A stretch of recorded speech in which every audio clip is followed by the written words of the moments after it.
Boa tarde a todos, boa tarde a todas, sejam bem-vindos à semana número 15 da disciplina de Antropologia Social do curso de Medicina.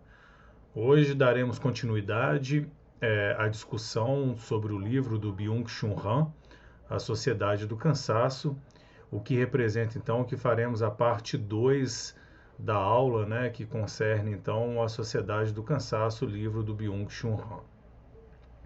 Vamos continuar então o nosso sumário, onde eu vou trazer os pontos principais, né, os pontos-chave da obra Sociedade do Cansaço e tentando também dialogar nessa segunda parte com aspectos da área da saúde e da área da medicina.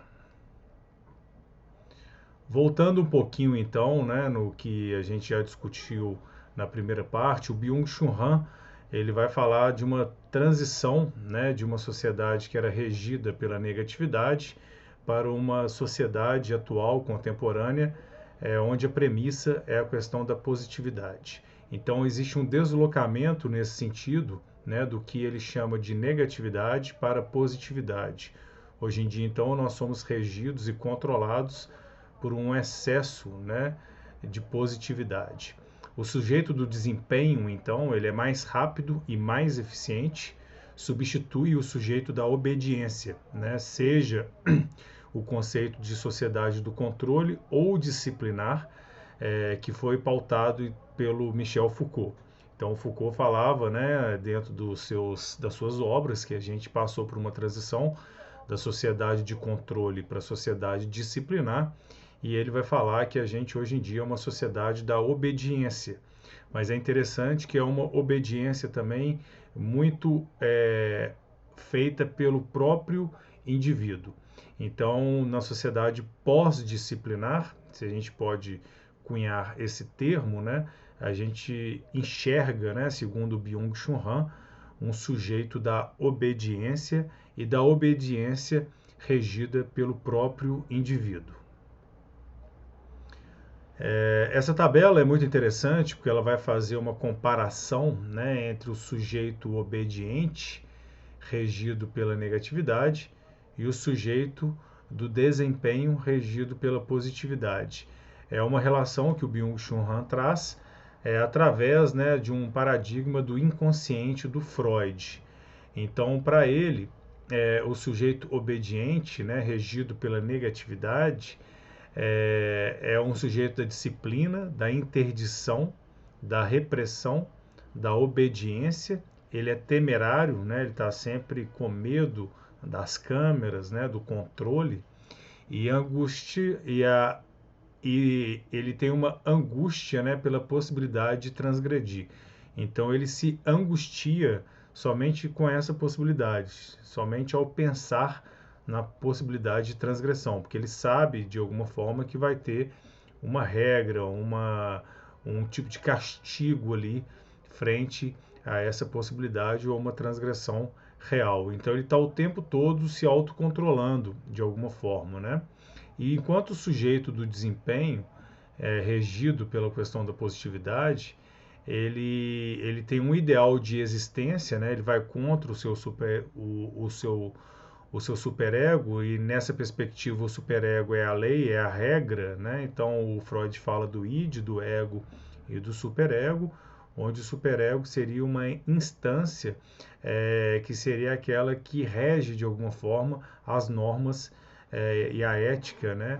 Então a gente seria pautado principalmente pelo ideal de existência. A gente é pautado pela liberdade, uma liberdade que muitas vezes também ela vem travestida, né? A gente sabe disso. Ela é pautada pela capacidade individual, né? Não existe limites para esse sujeito do desempenho. A audácia é uma característica principal contrária, né, ao temerário.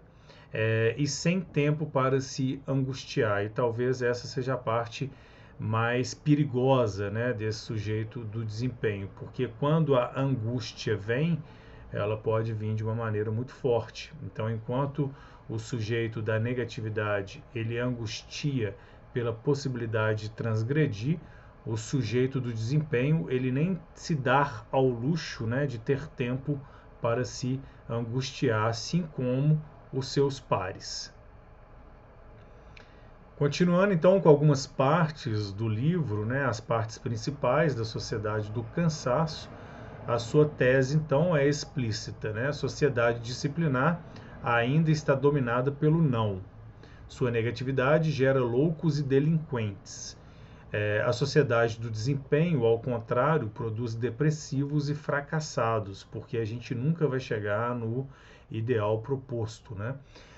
Esses estados psíquicos de esgotamento são característicos, então, de um mundo que se tornou pobre em negatividade e que é dominado por um excesso de positividade. Aqui talvez fique mais claro para vocês, então, isso que o Byung-Chul Han traz, né, em contrapartida da negatividade de um lado e a positividade do outro lado.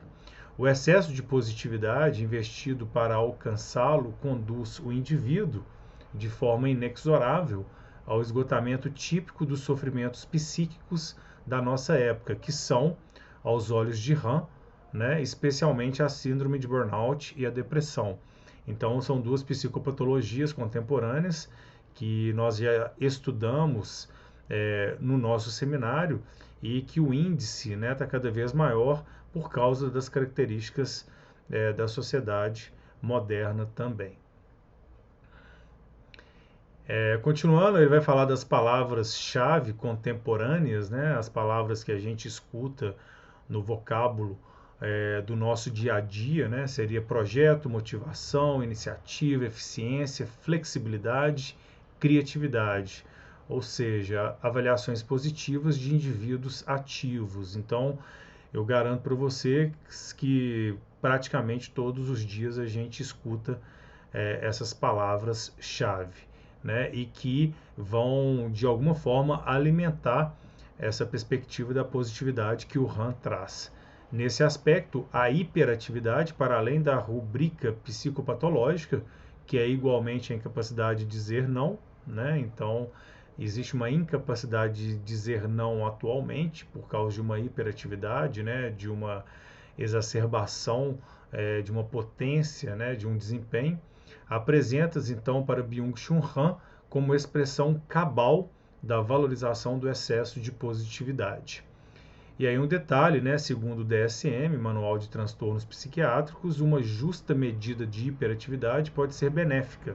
A alteração no funcionamento de alguns indivíduos pode assumir a forma de um aumento acentuado na eficiência, realizações e criatividade. Eu trago essa frase para vocês porque é muito interessante pensar que isso está dentro do Manual de Transtornos Psiquiátricos de 2002, né? Então, o próprio manual ele já traz essa noção, essa ideia, né, que uma hiperatividade leve ela pode ser boa para os indivíduos. E aí a gente questiona, né? Será mesmo que isso é algo benéfico dentro de uma sociedade que já incentiva e prioriza essa hiperatividade? Por que não chamar de somente atividade, né? Por que esse prefixo hiperatividade? Será que a gente está falando de algo, né, que está dentro de padrões normais ou a gente já está fugindo um pouco disso, né, para algo atípico? É algo a se pensar também. E aí eu vou trazer algumas frases do Nietzsche que pautam, né, de alguma forma o texto do Byung-Chul Han, e muito legal a gente pensar que o Nietzsche já falava sobre isso há vários e vários anos atrás, né? Então, por falta de repouso, o filósofo alemão Nietzsche declara: nossa civilização caminha para uma nova barbárie. Em nenhuma outra época os ativos, isto é, os inquietos, valeram tanto. Então, se eu passasse essa frase, né, se eu lesse essa frase para vocês, sem dizer, né, que essa frase é do Nietzsche, a gente poderia contextualizar nos tempos que a gente está vivendo atualmente.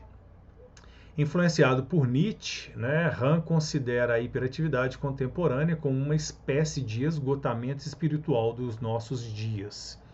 Legal a gente pensar nesse esgotamento espiritual, né, que vai além do corpo, né, da parte física.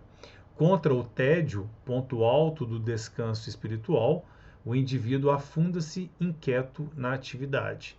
Então, o tédio, né, ou que a gente chama de não fazer nada, né, o que a gente pode chamar de ócio também, é muito mal visto dentro da sociedade onde a hiperatividade ela é valorizada.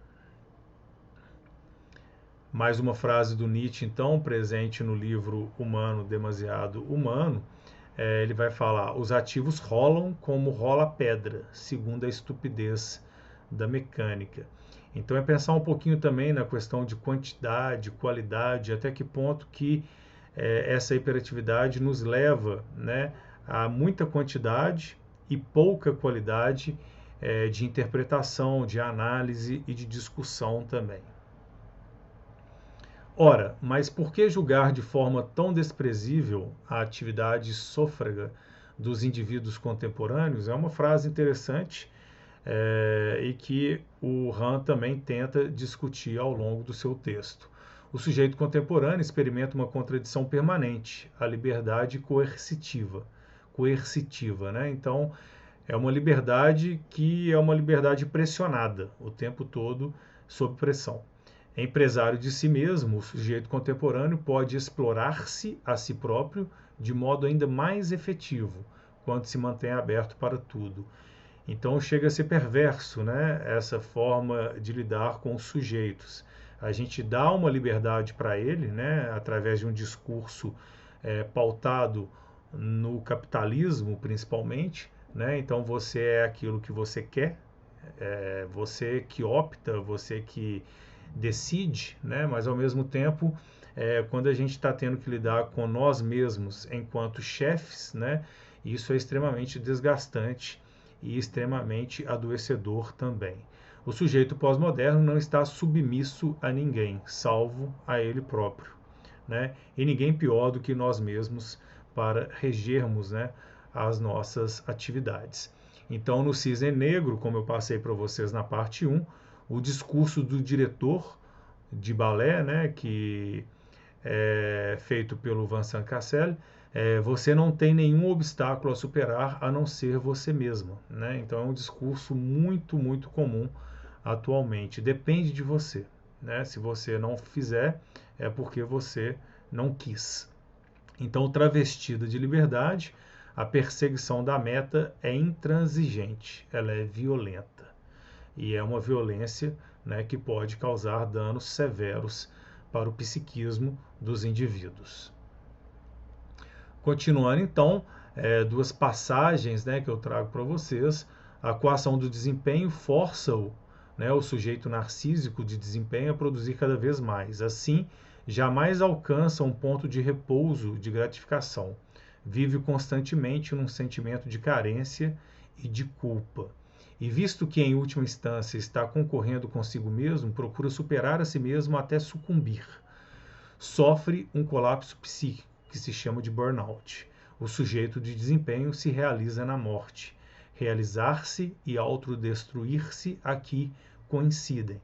E aí eu lembrei, né, ao falar para vocês desses relógios, né, dos GPS para quem treina corrida, onde você consegue competir com você mesmo. Né? Então, olha em que ponto chegamos nessa competição. A gente consegue realizar um treino, né, esse treino fica gravado. Quando a gente vai treinar num outro momento, a gente compete contra nós mesmos. A força pronominal do verbo destruir parece nesse excerto, né, de fato insuficiente. O prefixo alto sublinha a dimensão da destruição do sujeito de desempenho. Dessa forma, o coreano apresenta o aspecto áspero e inequívoco de sua tese, veiculada não apenas por discursos empresariais do management e mensagens da indústria cultural, mas também por discursos institucionais de promoção da saúde e do bem-estar. Né? Então a gente sabe muito bem como que a questão da saúde entra também nesse discurso do desempenho. A tão propagada autorrealização conduz o indivíduo, de alguma forma, à autodestruição.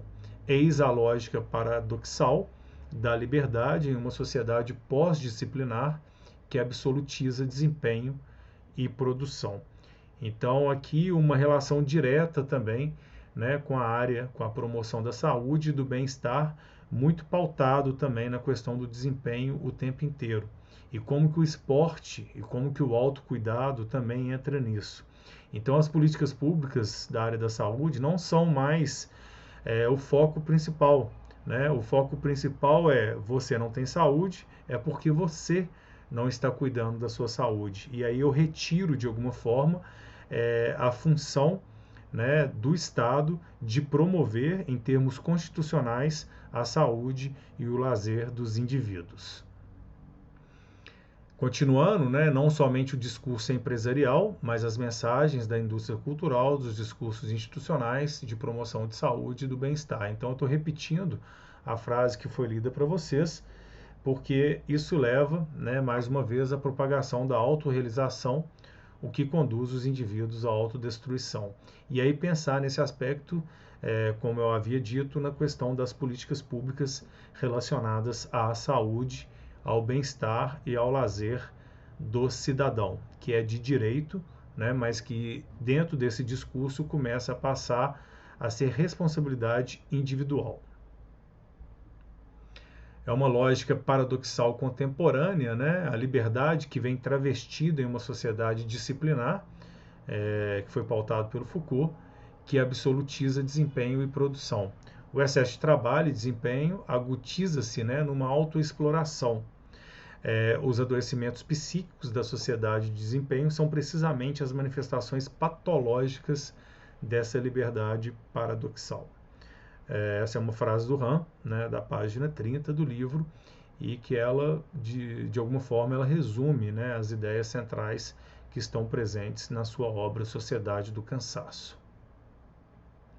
O tempo do trabalho total, um trabalho totalitário. Então, hoje em dia, a gente trabalha muito, né, a gente tem pouquíssimo tempo de descanso. E aí a própria pausa se conserva implícita no tempo de trabalho. Ela serve apenas para nos recuperar do trabalho para poder continuar funcionando. Ou então, numa lógica Google, né, serve para que a gente seja mais criativo para continuar produzindo coisas novas. Então, olha como que a pausa, né, como que a diversão, como que a indústria cultural, ela também hoje em dia é pautada, voltada para o desempenho. Eu tenho vários amigos artistas, né, artistas plásticos, e até mesmo uma área onde a criatividade, a pausa e a contemplação é tão valorizada, eu percebo que o desempenho hoje em dia está tomando conta desses indivíduos também, visto que a indústria da arte é uma indústria tão perversa como qualquer outra. E aí o conceito do você SA, né? Han fala então de uma sociedade atual pós-marxista, alienação no outro e no trabalho, uma vez que a alienação não demanda mais o outro, que está na origem do conceito, mas de nós mesmos. Essa frase é muito forte, então a gente vai se auto-alienando, segundo as ideias do Han.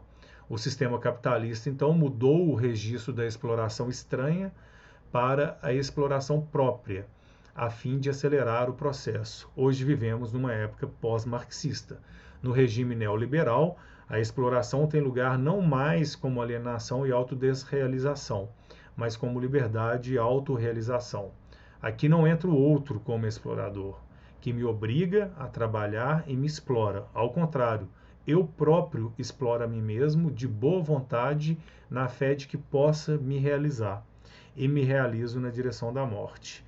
Otimizo a mim mesmo para a morte. Uma frase muito forte, né, mas que a gente consegue perceber esse diálogo também com o psiquismo. Do que a gente está falando? Né? É uma autorrealização ou uma autodestruição? É uma pergunta que o Han, né, tenta responder de alguma forma. E aí o adoecimento, como já foi discutido, né, 30% dos trabalhadores brasileiros sofrem com a síndrome de burnout. Nós verificamos isso durante o nosso seminário, o quanto que essa síndrome está cada vez mais presente em diversas profissões, em especial na área da saúde. A perseguição patológica, então, pela saúde, aquilo que eu falei para vocês, então, é um discurso de autorrealização, mas até que ponto essa autorrealização, quando a gente está falando de um desempenho na área da saúde, ela é realmente benéfica para a nossa saúde, visto que a saúde é um conceito complexo, né, que envolve diversos fatores e aspectos.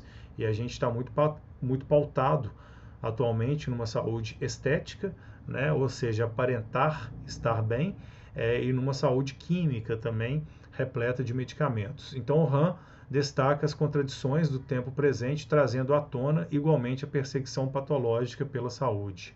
Numa sociedade clivada pela produção de perdedores, em série, o depressivo é o sujeito que está cansado, esgotado de si mesmo, de lutar consigo mesmo. Para Han, o estado de esgotamento na sociedade atual não provém da potência negativa que pressupõe uma reação ou indignação, mas do excesso de positividade. Leia-se estímulos. Então a gente está repleto desses estímulos, dessa positividade, dessa pressão que nós mesmos fazemos no nosso desempenho, né? Então é algo a se criticar e é algo também que deve ficar claro para que a gente possa realmente cuidar da nossa saúde e não ter a nossa saúde como mais um ponto de desempenho. Eu queria sugerir para vocês 2 livros interessantíssimos e que eu gosto muito e que tem a preguiça, né, como tema principal. O primeiro deles é o Oblomov, é um livro russo do Konkarov, que segundo Dostoiévski foi um grande influenciador da sua obra, e é maravilhoso, viu, gente? Eu não vou ler essa parte aqui para vocês, mas quem tiver um tempinho e quiser uma boa leitura de altíssimo nível, de um autor russo excepcional, Oblomov é sem dúvida um dos melhores livros sobre a questão da preguiça.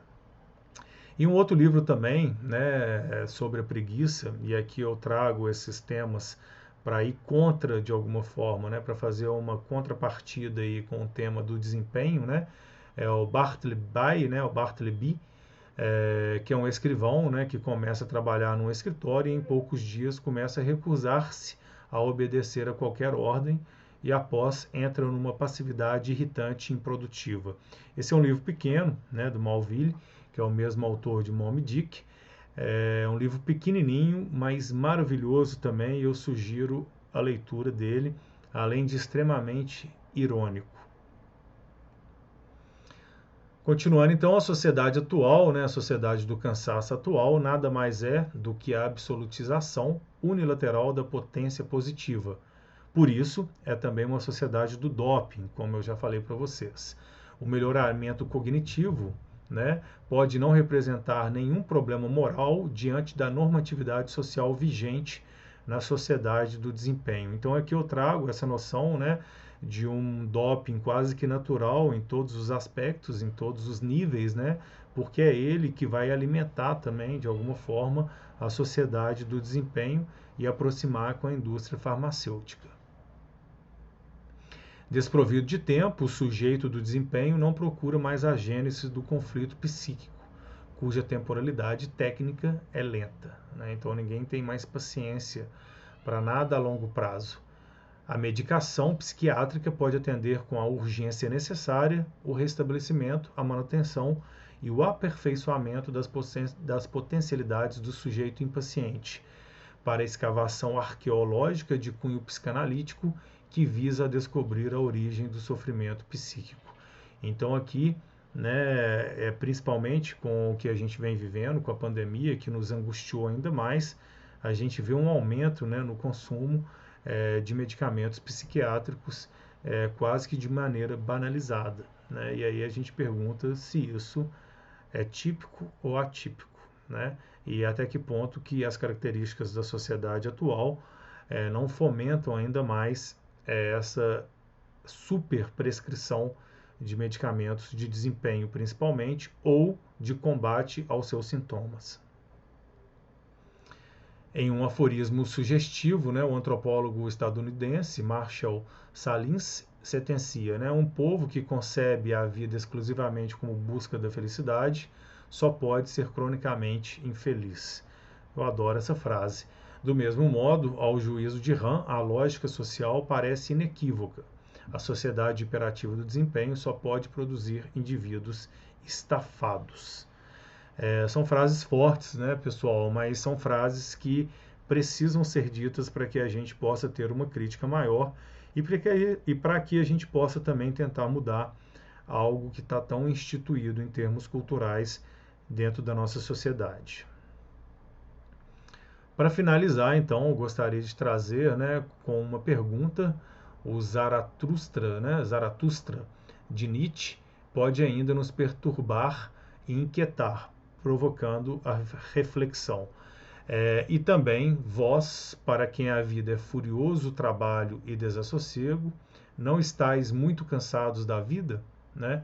Então, gostaria de terminar com essa reflexão de que talvez a gente esteja, em termos temporais, né, exausto no meio de uma caminhada, né, e pensar que a vida ela é longa, né, ela é longa e talvez por várias características ansiogênicas, né, que a gente tem no discurso atual, a gente queira fazer as coisas de uma maneira extremamente rápida, né, pensando que talvez em algum momento a gente vá diminuir um pouco a velocidade do nosso dia a dia. E isso é um equívoco, né? A gente já teve vários exemplos, principalmente pelos nossos antepassados, né? Que talvez alguns de vocês tenham, né? Que eram viciados em trabalho e que viviam com esse discurso, né? Não, daqui a um tempo eu vou dar uma diminuída. Só que isso não ocorre. E isso deve acontecer enquanto a gente ainda está bem e de uma maneira crítica também. Então eu trago essas ideias para vocês. Não é para criar um pessimismo, muito pelo contrário, é para que a gente possa criar um otimismo de mudança frente a essas características, né, que regem o dia a dia da sociedade contemporânea e da sociedade brasileira em especial. Eu termino por aqui, então, a obra do Byung-Chul Han, Sociedade do Cansaço. Eu espero que vocês tenham gostado do tema.